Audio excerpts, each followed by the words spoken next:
नमस्कार. लीड महाराष्ट्र या बातमीपत्रात आपले स्वागत आहे.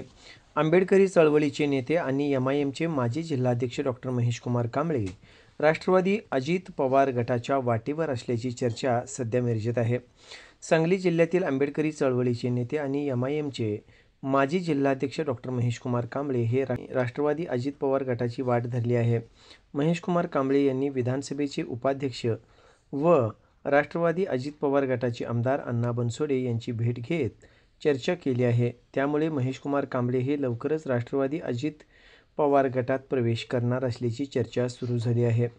महेशकुमार कांबळे हे कोणत्या पक्षात जाणार याबाबत उलटसुलट चर्चा सुरू होती.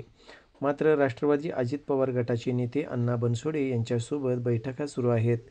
त्यामुळे ते राष्ट्रवादी काँग्रेस अजित पवार गटात जाणार असल्याचे त्यांच्या निकटवर्तीयांकडून सांगण्यात येत आहे.